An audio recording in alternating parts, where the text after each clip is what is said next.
Assalamualaikum warahmatullahi wabarakatuh. Perkenalkan, nama saya Dinda Fauzi Rahayu dari Program Studi Ilmu Administrasi Publik semester 5A Universitas Muhammadiyah Sukabumi. Video ini untuk memenuhi tugas akhir semester mata kuliah pengambilan keputusan. Baik teman-teman semuanya, sebelum saya membahas ke pembahasan inti pemaparan materi di PPT, izinkan saya untuk membacakan redaksi terlebih dahulu tentang pengambilan keputusan sebagai suatu proses. Membuat keputusan merupakan bagian dari kehidupan kita sehari-hari, baik secara individu ataupun secara kelompok, terutama dalam suatu organisasi. Pengambilan keputusan mempunyai arti penting bagi maju mundurnya suatu organisasi. Pengambilan keputusan yang tepat akan menghasilkan suatu perubahan terhadap organisasi ke arah yang lebih baik. Namun sebaliknya, pengambilan keputusan yang salah akan berdampak buruk pada roda organisasi dan administrasinya. Didorong oleh kemunculan sejumlah masalah dan tantangan yang harus dihadapi manusia.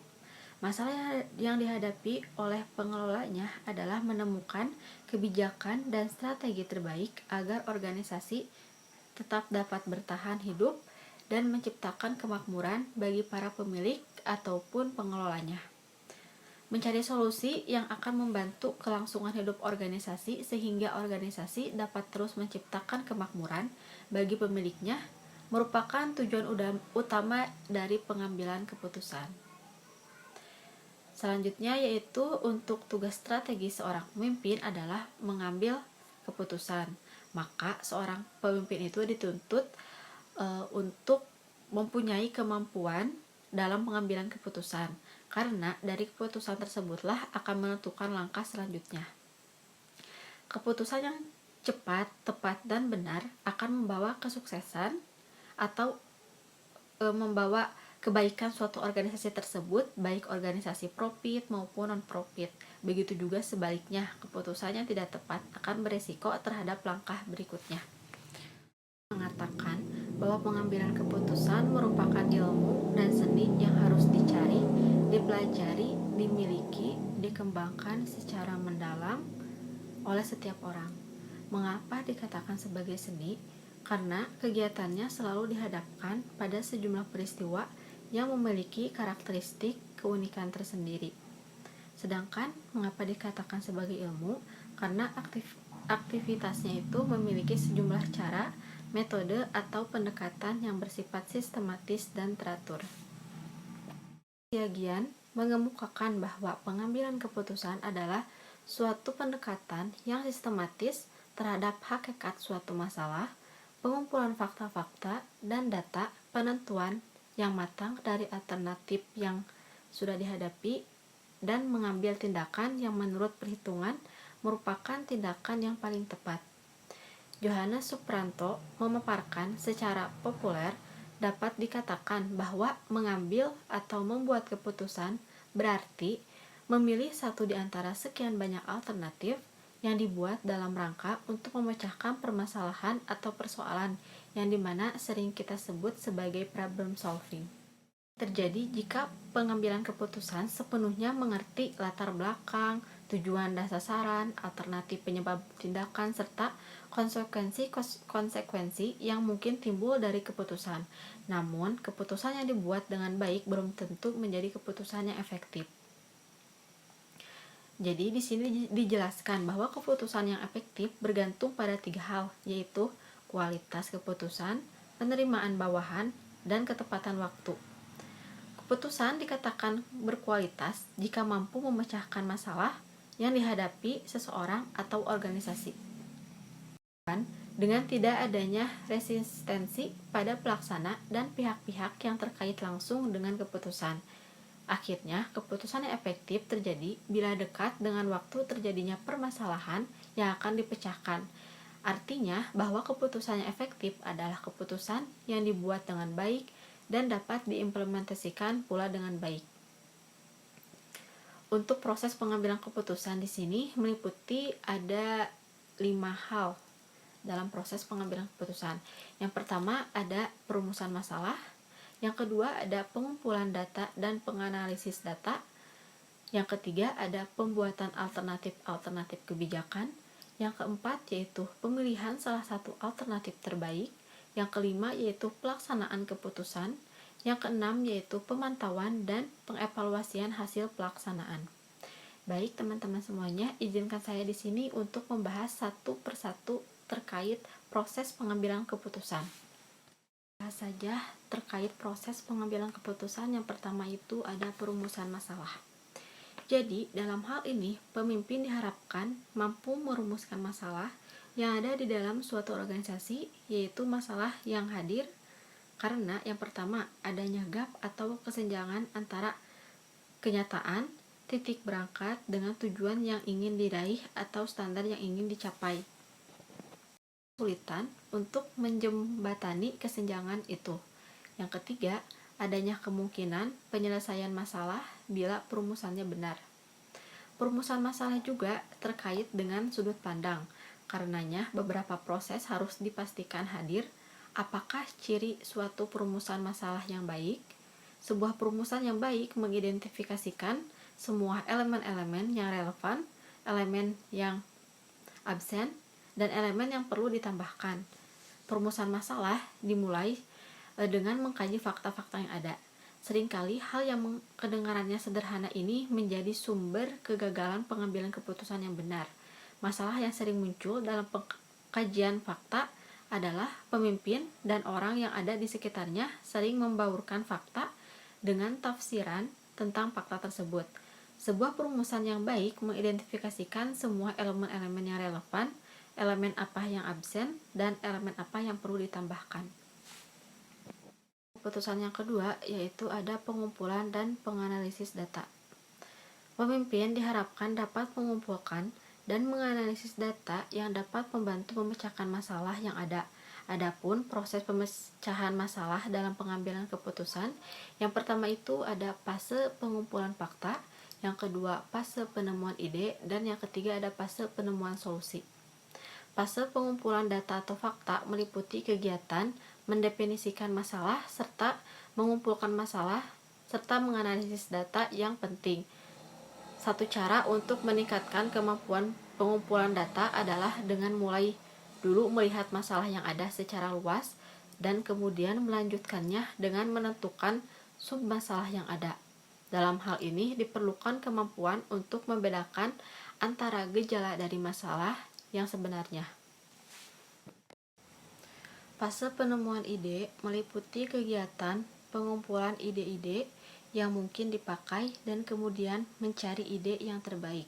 Dapat saja berbagai ide yang ada dimodifikasi dan dikombinasikan. Selanjutnya yaitu fase penemuan solusi.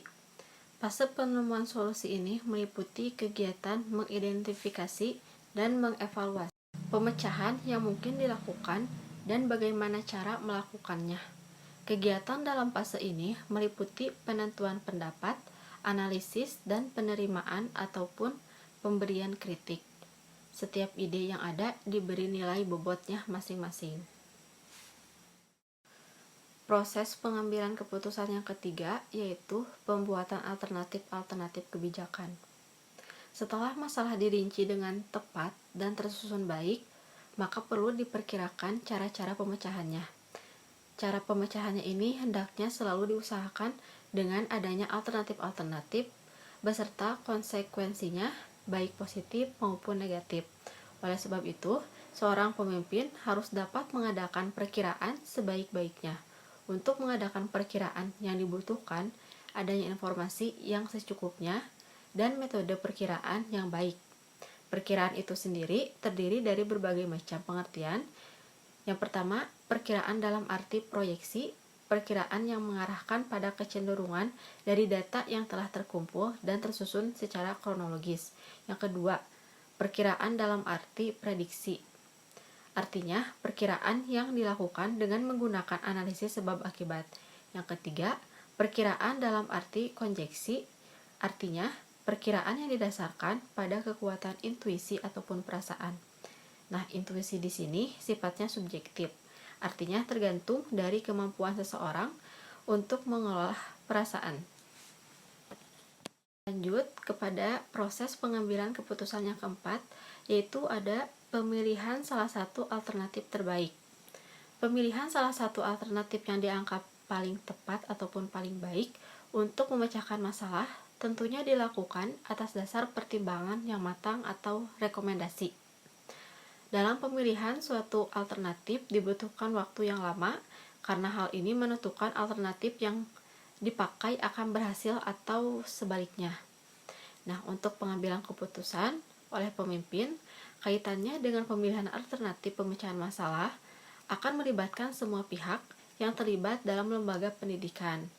Hal ini karena kekuasaan pimpinan tidak dapat dioperasionalisasikan apabila tidak didukung dan dibantu oleh seluruh personal yang memiliki pengetahuan dan pengalaman yang berbeda-beda. Pimpinan harus mengembangkan konsep kerja sama antar personal agar pelaksanaan alternatif pemecahan masalah lebih cepat dan mudah. Kerjasama yang diciptakan jika pimpinan memiliki keterampilan manusiawi. Pengambilan keputusan yang kelima yaitu ada pelaksanaan keputusan. Jadi, dalam pelaksanaan keputusan ini berarti seorang pemimpin itu harus mampu menerima dampak positif ataupun dampak negatif. Keputusan yang terakhir, yang keenam, itu ada pemantauan dan pengevaluasian hasil pelaksanaan. Nah, setelah keputusan dijalankan, seharusnya pimpinan itu dapat mengukur dampak dari keputusan yang telah dibuat. Penilaian ulang itu harus perlu diadakan. Faktor-faktor penentu yang akan dinilai harus diputuskan sejak awal dan tidak setelah pelaksanaan berjalan. Jadi, untuk pemantauan dan pengevaluasian hasil pelaksanaan ini harus ada penilaian ulang yang harus wajib diadakan oleh seorang pimpinan, juga faktor-faktor penentu yang akan diputuskan, seperti itu. Cukup sekian teman-teman yang bisa saya sampaikan terkait redaksi pengambilan keputusan sebagai suatu proses. Untuk selanjutnya yaitu kita lanjut ke dalam pembahasan inti yang akan dipaparkan dalam PPT. Baik, selanjutnya kita akan membahas kepada inti pembahasan yaitu tentang pengambilan keputusan. Definisi pengambilan keputusan. Secara umum, pengambilan keputusan adalah melakukan penelitian dan menetapkan pilihan. Keputusan itu diambil setelah melalui beberapa perhitungan dan pertimbangan alternatif. Sebelum pilihan ditetapkan, ada beberapa tahap yang mungkin akan dilalui oleh pembuat keputusan.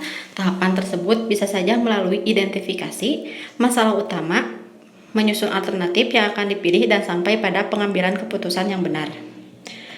Lanjut yaitu kepada pembahasan dasar pengambilan keputusan. Menurut George R. Terry, dasar-dasar pengambilan keputusan adalah yang pertama intuisi, suatu proses bawah sadar atau tidak sadar yang timbul atau tercipta akibat pengalaman yang terseleksi. Pengambilan keputusan yang berdasarkan atas intuisi atau perasaan memiliki sifat subjektif sehingga mudah terkena pengaruh. 2. Pengalaman. Pengambilan keputusan berdasarkan pengalaman memiliki manfaat bagi pengetahuan praktis karena pengalaman seseorang dapat memperkirakan keadaan sesuatu, dapat memperhitungkan untung ruginya, baik buruknya keputusan yang akan dihasilkan. Yang ketiga yaitu fakta. Pengambilan keputusan berdasarkan fakta dapat memberikan keputusan yang sehat, solid, dan baik. Dengan fakta, maka tingkat kepercayaan terhadap pengambilan keputusan dapat lebih tinggi sehingga orang dapat menerima keputusan-keputusan yang dapat dibuat dengan rela dan lapang dada. 4. Ada wewenang. Pengambilan keputusan berdasarkan wewenang biasanya dilakukan oleh pimpinan terhadap bawahannya atau orang yang lebih tinggi kedudukannya kepada orang yang lebih rendah kedudukannya. Terakhir ada rasional. Pada pengambilan keputusan yang berdasarkan rasional, keputusan yang dihasilkan bersifat objektif, logis, lebih transparan, konsisten untuk memaksimalkan hasil atau nilai dalam batas kendala tertentu, sehingga dapat dikatakan mendekati kebenaran atau sesuai dengan apa yang diinginkan. Ada beberapa hal yang harus diperhatikan dalam pengambilan keputusan secara rasional.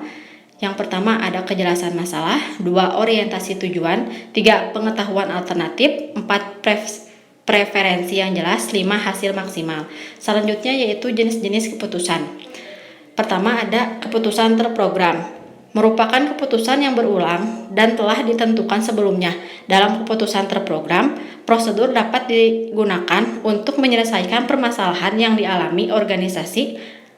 Keputusan terprogram memiliki struktur yang baik karena pada umumnya kriteria bagaimana suatu kinerja diukur sudah jelas. 2. Keputusan tidak terprogram.